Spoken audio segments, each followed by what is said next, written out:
Alors, Bezrat Hashem, on continue d'Atout Vuna, chapitre 33. 33, la page Taf Ain He, 485. Pardon, 475. On est à gauche, vers Atta en haut. Alors, on a vu la différence entre la Yerusha et la Matana. Donc, le Pshat, c'est facile, c'est que on a vu que la Yerusha, elle la Hefsek, alors que la Matana, Yesh la Hefsek. Ça veut dire que la Matana qui est un cadeau, quand tu donnes un cadeau à quelqu'un, donc tu le donnes à lui. Tu ne donnes pas à ses enfants, ou à sa famille, à plus forte raison à sa famille loin. Tu donnes à lui. Si lui maintenant, il ne peut pas recevoir ton cadeau, donc c'est fini. Ça s'appelle Hafsek. Que la matana yesh le Hafsek, il a un arrêt. Ça veut dire que si c'est pas lui qui reçoit le cadeau, donc ça t'intéresse pas. Ça t'intéresse pas de le donner à quelqu'un d'autre. C'est ça la notion du cadeau. Le cadeau, c'est une adresse. Une adresse, à lui que tu dois le donner. Maintenant, la Yerusha, c'est la Torah qui la donne. C'est pas toi qui la donne, c'est la Torah. Parce que quand l'homme est niftar de ce monde, il a plus d'emprise sur ses biens. Donc c'est pas lui qui décide où ses biens vont aller.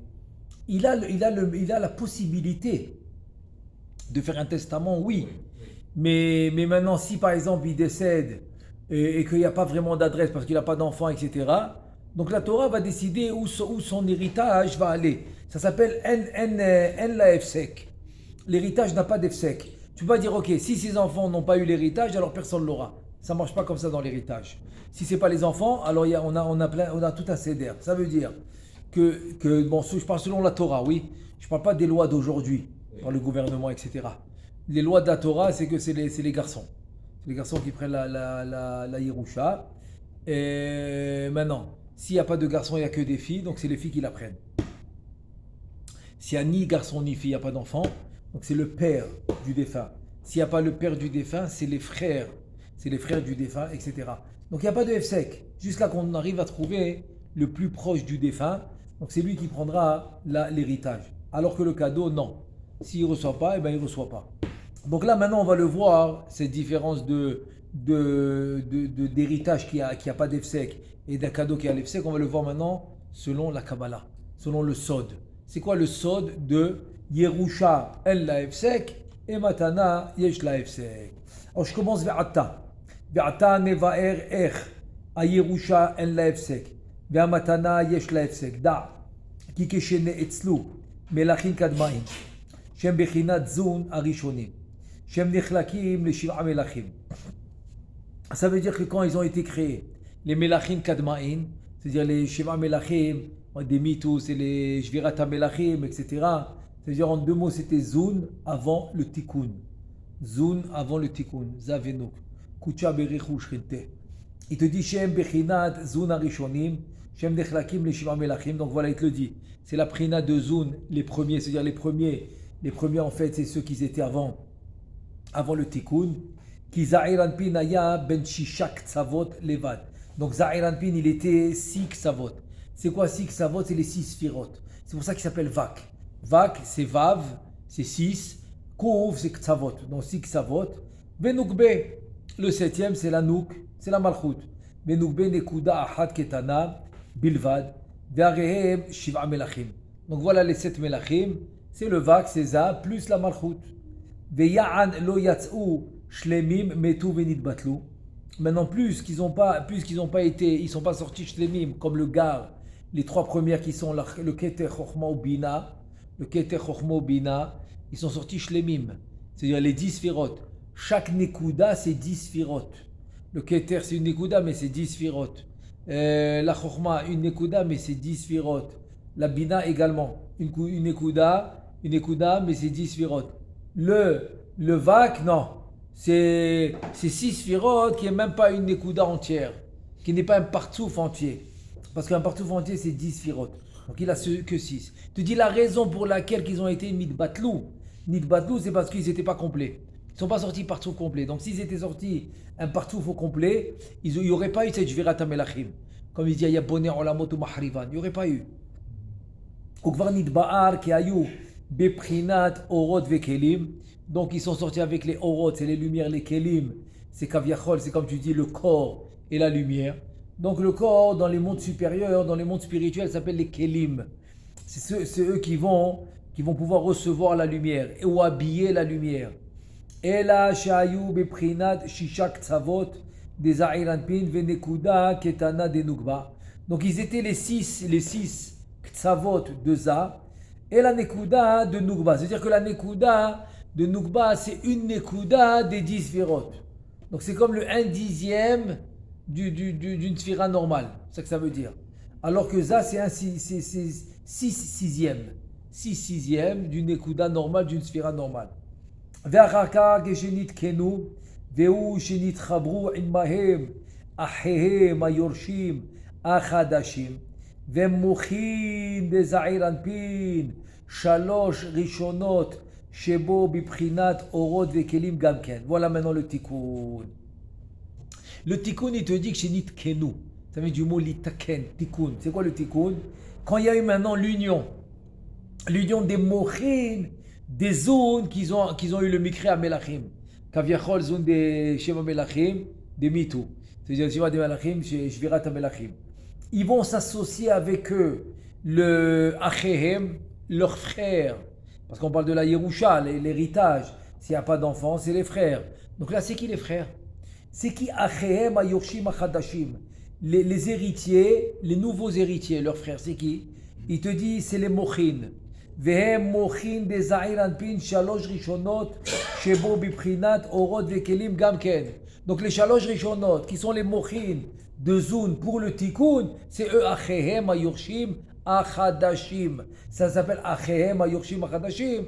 Donc c'est les frères qui sont les héritiers nouveaux. Ve'az nishlam le partsouf shalem. Et voilà, maintenant il va devenir un partsouf entier. Mais 10 sphirot shlemot de 10 sphirot entiers. Gam benugba nitosfu ba kol ha'eser sfirot sheba. Donc voilà maintenant partout Shalem des 10 sfirot au complet. Et aussi la nekeva, nukdeza. Venukdeza nitosfu ba, et elle a rajouté aussi kol ha'eser sfirot sheba, tous les 10 sfirot de la malchut. Zulati, ça veut dire que quoi? Elle, il lui manquait 9. Eux, il lui manquait 3. Donc tout a été complété. C'est ça les mochin. C'est ce qu'on fait tous les jours. Tous les jours. Quand tu fais maintenant des zones achadashim, tous les jours il y a une prina de zone. C'est pour ça que c'est une période de 6000 ans. C'est pour ça que le Mashiach il n'est pas encore venu, Beth Amikdash, etc. Parce que tant qu'on n'a pas fini de réparer tous les zones de tous les 6000 ans, il ne pourra pas venir. Donc tu vois que quoi? Tu vois que le complément de zone c'est la même procédure qui est jusqu'à aujourd'hui. Ce que tu as fait ce matin. Ça se complète avec le malchut. Oui, mais bon, la malchut ça va être un partsouf aussi. Oui. Mais donc c'est sa 10e sphira. Mais avant la malchut.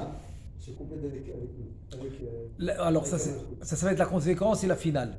Okay. La conséquence et la finale, c'est qu'il va se compléter avec la malchut, oui. Mais avant ça, on parle maintenant. Si on parle des 3 premiers. Ah non, pas du tout. Pas du tout, c'est pas sans. Non, pas du tout. C'est que grâce aux 3 premiers, ça va être ses mochin à lui. Okay. C'est eux les frères Kaviachol, les héritiers. Donc, grâce aux 3 premiers, qui est le Keter Chokhmah Bina, qui vont venir le compléter à lui, il pourra faire grandir la malchut et se compléter avec la malchut. Okay. Donc, ça, c'est déjà une conséquence. Mais déjà, la procédure qu'on ne peut pas éviter, c'est celle-là. C'est les 3 premiers. Donc, il est obligé d'avoir les 3 premiers. C'est pour ça qu'il nous dit Ve'az nishlam le partsouf shalem me'eser sfirot shlemot gam benugba nitosfu ba kol ha'eser sfirot sheba zulati nekuda ketana shaita ba bitchilam kanizkar beprinat or vekeli ve'gam elu shenitosfu bahem orod vekelim. Donc il te dit de la même manière que eux ils étaient des lumières et des kelim, or vekelim. Tout ce qui va venir les compléter, ce qui va se rajouter, ce qui va s'associer avec eux, aussi va être or vekelim. Tout d'abord, la même chose. Ve'az gam hi nishlema, les partsouf gamur, mais 10 sfirot shlemo. Donc elle aussi va devenir un partsouf et qui va se compléter à 10 sfirot.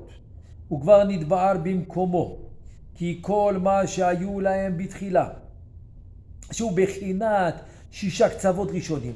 Donc il te dit qu'on a déjà expliqué que quoi? Que tout ce qu'ils avaient au début, c'est quoi? C'est les 6 sphirot les six ktavot, c'est les six sphirot qu'ils avaient au début, Rishonim, des A'iranpin. Venekuda Ktana Denugba, et la Nekuda de la Kevan, on a dit que c'était un dixième de la sphira. C'est même pas une sphira complète, un sixième, un dixième. Hem Kayamim Le'olam, cela il bouge pas. Ça veut dire que maintenant il veut nous faire la différence entre ce qu'il y avait, ce qui bouge pas, et entre ce que tu vas rajouter à chaque fois. Ça veut dire ce que tu vas rajouter va s'appeler Tosefet. C'est la malchoute. C'est-à-dire que Non, tout dépend de la malchoute, parce qu'il y a beaucoup d'affaires le dixième. Sans la malchoute qui travaille, on a rien du tout, on a 9 qui sont pentifs. Je veux te dire, ce que tu dis, c'est vrai, c'est vrai, mais c'est pas le point de maintenant. Non, j'ai compris. C'est pas le point de maintenant. C'est juste ce que je comprends, j'ai avancé un peu sur le système. Oui, mais c'est pas le point qu'on parle. Tu as raison, c'est comme ça que ça marche. Mais il faut essayer de se concentrer sur le point de maintenant. Le point de maintenant, c'est quoi? C'est à savoir, il y a ce qu'on appelle le shoresh, la racine, et il y a ce que tu rajoutes. Ça veut dire. Ça me fait comprendre la suite, quoi. Ça, je veux dire. J'ai compris la suite. Ok. La suite, c'est ça, en fait. Ok, mais c'est-à-dire, mais bon, maintenant c'est. Ce qu'il faut se concentrer maintenant, c'est sur le point qu'il est en train de nous dire. C'est venir nous dire que, c'est par exemple, je ne sais pas quel exemple on peut donner. Par exemple, pardon. Moi, tu sais comment j'ai un exemple. 3 et 6 qui existent, ceux-là, ne bougent pas. Ceux-là, ils ne bougent pas. C'est eux qui c'est le... Non, pourquoi tu as dit 3? Tu vois, non, alors c'est pas ça. Alors, c'est les 6. Non. C'est les 6 qui font du... Oui. Non, parce que tu as dit que maintenant, il y en a 3 qui ne bougent pas. Les 3, non. Parce que là, surtout, ils existent tout le temps. C'est pour ça que je te dis, laisse. Il ne faut pas parler d'autre chose. Non, même ce que tu dis, c'est vrai, mais il ne faut pas parler de ça maintenant. Non, c'est pas ça. C'est qu'il faut se concentrer dans la Nekuda, dans le point qu'il est en train de parler. Lui, il est en train maintenant de nous dire la chose suivante. Et je vais donner un exemple qui m'est venu maintenant en tête, sans trop réfléchir. Je pense que ça peut être un bon exemple. On va le proposer. L'exemple, c'est le suivant. Tu achètes maintenant, ce qu'ils vendent aujourd'hui, c'est très, très, très, très populaire. Et aussi, tu me l'as montré maintenant, toi aussi, tu vas montrer une nouvelle, par exemple, ce qu'ils appellent la souka qui se gonfle. Ou par exemple, tu achètes des piscines aujourd'hui qui se gonflent. Ça veut dire que ce que tu achètes, c'est sans l'air. C'est ce que tu achètes, c'est la base. Donc ça va toujours rester. Même si demain il y a un trou et que l'air il va sortir, ce que tu as acheté va toujours rester. Ça veut dire que dès que maintenant tu n'auras pas besoin de la souka telle qu'elle, tu vas lui enlever l'air. Donc tu vas lui enlever l'air, tu vas la replier et donc tu pourras la mettre de côté. Ça veut dire tout ce qui va rester, c'est comment ça a été conçu au départ. Maintenant, toi tu vas rajouter ce que tu vas rajouter. Maintenant ça veut dire que je pourrais toujours séparer ce que tu as rajouté avec ce qui a été créé au départ. Donc je pourrais séparer l'air, je pourrais enlever l'air de ce que j'ai gonflé et rester avec ce que j'ai acheté au départ. Donc kaviachol, oui, c'est les avdil et les favdalot, kaviachol. Dans les partoufim, c'est la même chose. Ils ont été conçus 6 sphirotes. J'ai rajouté 3, tu as raison. Ensuite, on a construit la malchoute. Donc maintenant le 9 est devenu 10. Parce qu'ils étaient 6 plus les 3, plus la malchoute, ça devient 10. Très bien. Il te dit, sache une chose. Les 6 que tu avais au départ, et le point qui est le 1/10 de Sphira, de la Malchoute, ceux-là, ils vont toujours rester. Mais les 9 que tu as rajoutés à la Malchoute, parce que c'était 1/10, donc tu leur as rajouté 9. Très bien. Les 3 que tu as rajoutés à Za, eh bien les 3 et les 9 peuvent partir. Ça veut dire que la séparation est possible. Ça veut dire qu'il y a la différence entre comment ça a été conçu et la Tosefet, ça s'appelle. La Tosefet. Est-ce que toi, tu vas rajouter? Comme l'exemple, la Avdil et la Favdalot, comme l'exemple de la piscine, ou de la souka, ou de la bouée, ou tout ce que tu gonfles. Tout ce que tu gonfles. C'est l'exemple parfait. Ça veut dire que ce que tu as acquéri, c'est celui-là. L'air, tu vas le mettre pour avoir ce que tu veux. Mais demain, tu peux séparer l'air de ce que tu as. C'est-à-dire, tu n'as qu'à ouvrir le bouchon. Ou, comme ils appellent puncher, c'est-à-dire s'il y a une aiguille qui va trouer, donc l'air va partir. Mais ce que tu avais, il va te rester. C'est ça l'histoire des 3 que je rajoute aux 6. Et c'est ça l'histoire de la Malchoute qui était 1/10 que je lui rajoute 9 sphirotes. 9 sphirotes. C'est-à-dire que eux, ce que j'ai rajouté, qui s'appelle Tosefet, qui s'appelle un rajout, peut éventuellement se séparer de ce qu'il y avait au départ. Et bon, après on va voir pourquoi, parce que bon, je vais donner une des raisons rapidement. Une des raisons, par exemple, c'est que, par exemple, pour ne pas avoir trop de dégâts, parce qu'il faut savoir que les Averot, ça fait beaucoup de dégâts. Les Averot, ça fait beaucoup de dégâts dans les mondes supérieurs.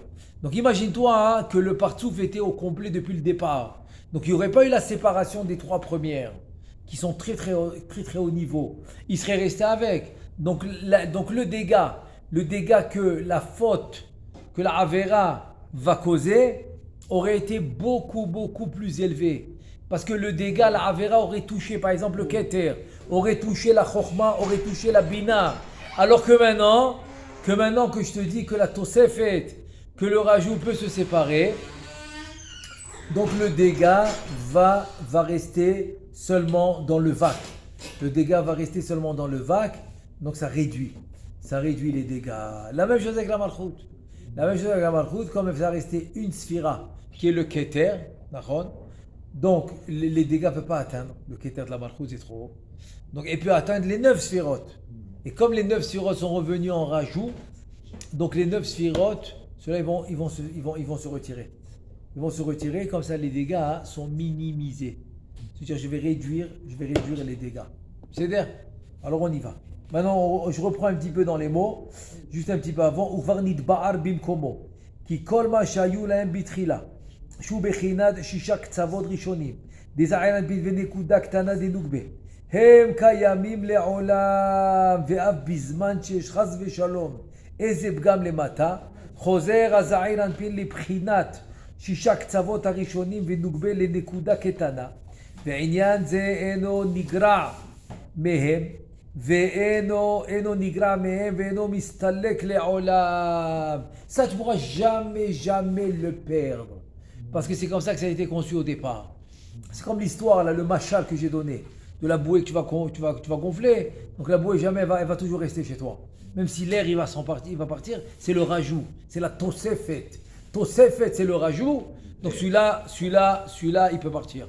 Mais la bassis dans les mots du Rashash,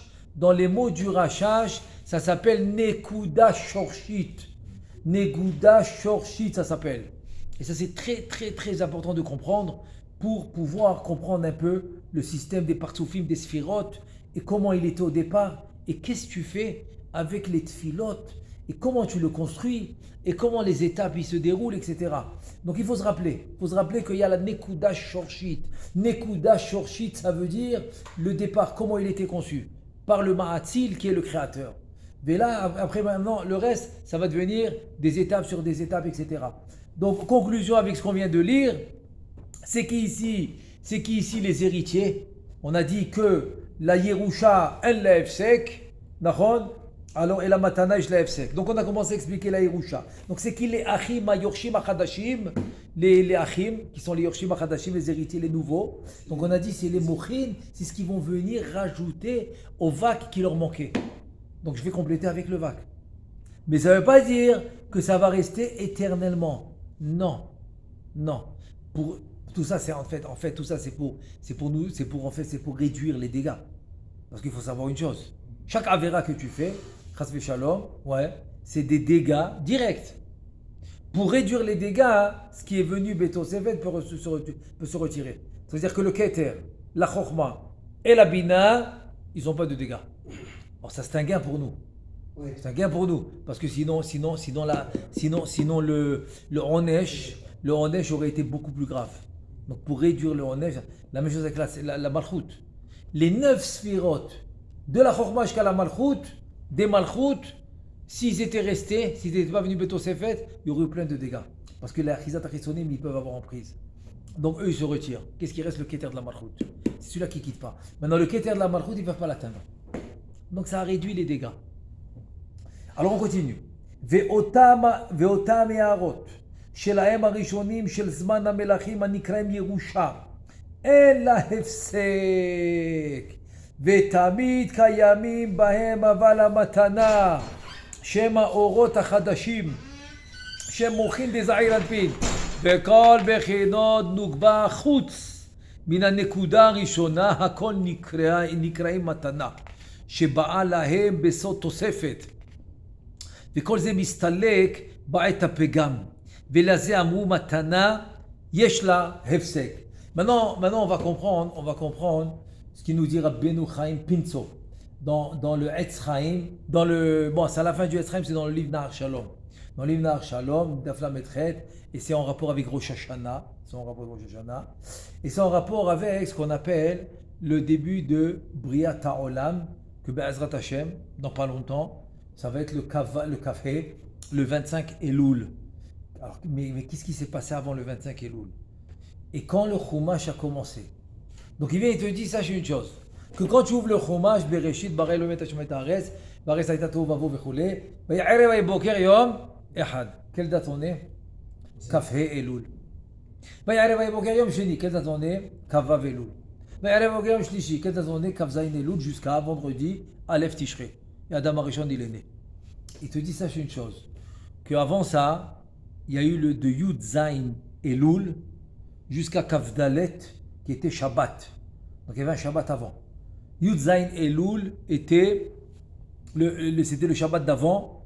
Alors Yud Zayin, ça fait un Yud Zayin, Yud Tret, il les compte là-bas, un jour après l'autre. Yud Zayin, Yud Tret, Yud Tet, Kaf, Kaf Aleph, Kaf Bet, après tu as Kaf Gimel, Kaf Gimel, Kaf Dalet.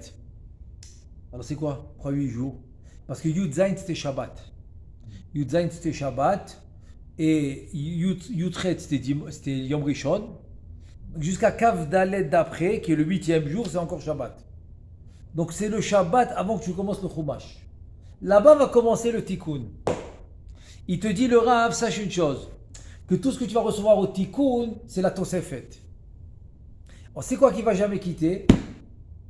La Tosefet s'appelle Matana. Parce qu'on a tout le sod de ce qu'on est en train de dire maintenant, c'est basé sur une halakha et c'est basé sur une memra de la Gemara qui dit comme ça: Yerusha yesh la hefsek.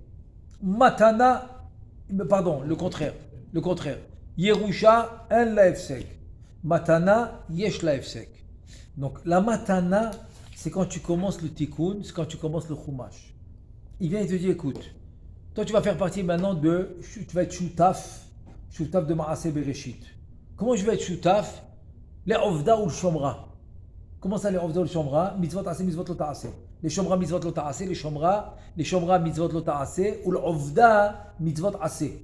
En faisant les mitzvot, tu vas maintenant récupérer les lumières, c'est les matana, qui manquent pour faire la réparation. Ça veut dire, Aya boner olamot ou mahrivan, Shiva melachim de metu, Shvirat melachim. Tout ce qu'on va dire, on va appeler ça en 2 mots le balagan, tohu vavohu. Balagan, tout ce qu'il y a eu avant, tout ça c'est la Shvira. Le Tikkun commence au Chumash. Il te dit maintenant, ce qui va rester, qui est les Nekudot HaShorshiyot, Nekud HaShorshit, c'est ce qu'il y avait avant que tu commences le Tikkun. C'est quoi? C'est le Vak et la Nouk, Kucha Berichu Shrinte. Kadosh Bokhu et la Malchut. Maintenant il te dit, ils sont incomplets. C'est pour ça que l'homme aussi est né incomplet. Il peut faire la Brit Mila. Tout était né incomplet. Et c'est la fameuse discussion entre Rabbi Akiva et la Matronita. Qu'est-ce qui est plus important? L'action de l'homme ou celle d'Akadosh Baruch Hu, du Ma'atzil, du Créateur? Qui est un peu plus important? Maintenant, tu veux du pain, Vakasha. Tu as 10 étapes à faire. Tu dois d'abord planter le blé, ensuite le moudre, etc. D'accord? Jusqu'à que tu arrives au pain. C'est pour ça que tu as 10 mots dans un motzi, qui sont les 10 melachot que tu fais pour avoir le pain. Il y a 10 melachot. Donc tu as 10 mots dans Hamotzi lechem min haaretz, ça dit Baruch ata Hashem Elokeinu melech haolam, Hamotzi lechem min haaretz. 10 mots. 10 mots, c'est les 10 étapes que tu as. Parce que tout est incomplet. C'est à toi de compléter. Maintenant, ce que tu complètes, c'est ça qui s'appelle Matana Yesh la Hefsek.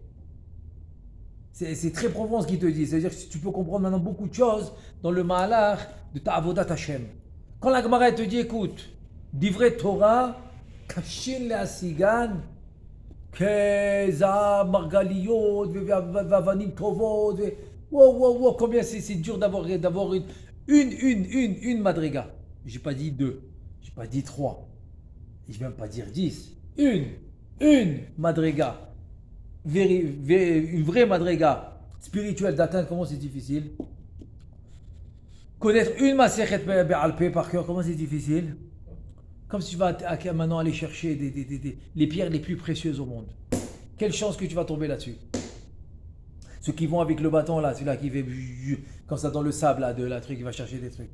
Combien il se chauffe là-bas, il bronze et tout, et qu'est-ce qu'il trouve à la fin? Comment c'est dur de trouver? Ah, maintenant que tu les as acquéris, très bien. Et comment tu les perds? En un clin d'œil, c'est comme un verre de cristal qui tombe dans un parterre dur. Pas qui tombe dans un matelas, qui tombe dans un parterre dur. Combien il va se briser? Tout petit morceau. D'accord? C'est comme ça, c'est tellement facile de les perdre. Ça s'appelle les matana, shiesh la hefsek. Et c'est les mochin. Donc il suffit une avera, paf, tout est parti. Donc c'est ça l'idée. C'est rien que pour comprendre l'idée, le système, comment ça marche. Donc maintenant ça veut dire quoi? Ça veut dire que tu as deux fonctions à faire. Nous, ose les lokim, toi tu vas venir maintenant travailler. Très bien. Quand tu vas travailler, maintenant tu dois garder ce que tu fais. Et ça, ça c'est exactement ce qu'on a vu dans le Pereka précédent. C'est les chotamot, chotam betor chotam, qu'on a vu Tzion Virushalayim. Et comme le Shulchan Aruch, il ramène là-bas une halakha, rachetevot chavit, sur 4 choses qu'ils ont besoin, chotam betor chotam.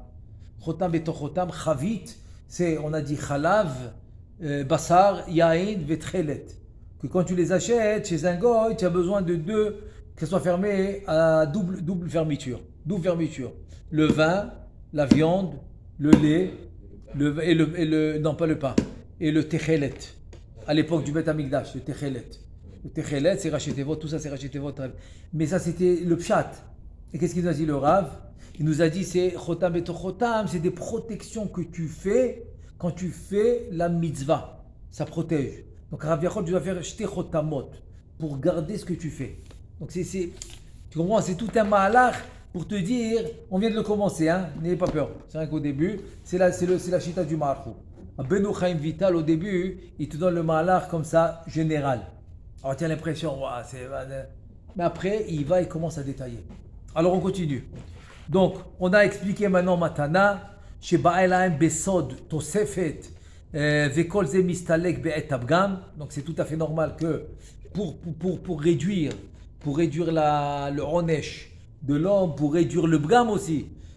Avant d'arriver à la punition, le bgam, il faut réduire le bgam.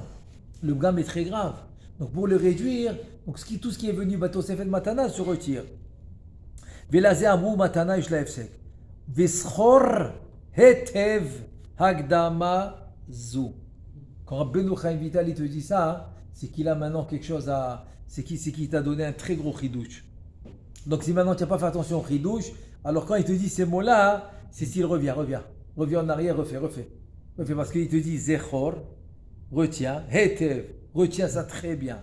Agdamazu, cette introduction. Retiens-la très bien. Pourquoi il te dit ça? Parce que si maintenant tu penses que tu as fini de lire et tu n'as pas trouvé un trop grand chidouche, ça va, ça a l'air un sujet facile, alors il faut retourner. Donc Bessiata Dishmaya, on l'a expliqué. Alors on continue. Kihi shoresh hayedi'a. C'est la racine. Shoresh, c'est quoi? C'est la racine de toute la connaissance. Alors si tu penses que tu as tout compris, mais tu ne trouves pas un gros chidouche, alors vas-y, fais marche arrière. Tu comprends, il y a des codes. Dans la Kabbalah, il y a des codes. Donc ça, c'est le code de Rabbeinu Chaim Vital. Pour te dire, écoute, si tu n'as pas compris ce que je t'ai dit, fais marche arrière, jusqu'à que tu comprends. Je répète la phrase. Uschor hetev hagdama zu. Retiens très bien cette introduction. Kihi shoresh hayedi'a. Parce que c'est la racine de la connaissance. Si tu n'as pas cette racine de connaissance, tu ne sais pas ce que tu fais. Tu sais, ok, selon le pshat, tu vas me dire, ouais, je fais Shulchan Aruch, Chazak Baruch. Nachon, je fais le pshat, je fais des remazim, je fais des drashot, Chazak Baruch. Mais tu n'as pas le sod, tu n'as pas la neshama de ce que tu fais. Parce qu'on sait que la Torah, le pshat, le remazim, c'est la neshama du monde. Nachon, quand tu dis la Gemara, la Mishnah, c'est la neshama du monde. La neshama de la Torah, c'est quoi? C'est le sod. Donc elle, c'est la neshama de la Torah. Donc c'est elle qui va venir à l'intérieur et te dévoiler les secrets, c'est-à-dire comme on dit la ma'arichet, comment elle marche. Donc il te dit c'est comme ça qu'elle marche. Voilà, même je le souligne maintenant, parce que c'est une phrase qui est très puissante, qu'il faut connaître. Usror hetev akdama zo, kihi shoresh hayedi'a. Donc le shoresh hayedi'a c'est quoi? C'est que si on va résumer maintenant en 2 mots, c'est comme ça. Il y a 2 opinions chez les Mekoubalim. Est-ce qu'il y a une sorte de grand marsan, très grand marsan, où il y a tous les zones de tous les 6000 ans, de tous ceux qui vont naître, de tous les mitzvot que tu dois faire. Parce que une notion de base, mais de base, de Kabbalah, qui nous explique le Rashash, c'est que la mitzvah que toi, tu as fait ce matin, personne ne l'a faite depuis que Adam Arishon il est né. Personne. Et si maintenant tu n'es pas convaincu de ça, alors il te manque la notion de base. Parce que si tu penses que tu fais une répétition, alors on n'a rien compris. On n'a rien compris. On n'est pas là pour des répétitions. On est là pour des réparations. Donc si on va réparer, tu es obligé de faire quelque chose, que quelqu'un d'autre l'a jamais fait. Parce que tu dois rajouter ton pion. C'est comme maintenant, tu amènes quelqu'un maintenant pour faire un travail. Et bon, il a fait ce qu'il a fait, mais il n'a pas réussi. Alors si tu reviens faire exactement ce que le premier il a fait, tu vas réparer. Tu vas réparer. Donc tu es obligé de venir maintenant et d'essayer de faire quelque chose de nouveau. Voilà, c'est ça l'idée. Donc c'est ça l'idée. Alors on continue. Veine. מכללות הדרוש הזה יתבאר לך כי כל מה שיש בעולמות כולם הם מבחינת 7 מלכים שמתו והם שורש הכל. ואחר כך נתקנו על ידי התוספת הנזכרת לעיל, וכל משפטי התורה וסודותיה בנויים עליהם, למי שיש בו דעה להבין מתחילת האצילות עד סוף תחיית המתים הרמוזה ba'em כנזכר. עד כאן לשונו זרעה, c'est maintenant שאר המצוות. C'est ce qu'on a vu dans le שאר המצוות. Donc maintenant, il va nous, maintenant la suite de ce qu'on a dit, il résume en 2 mots. Donc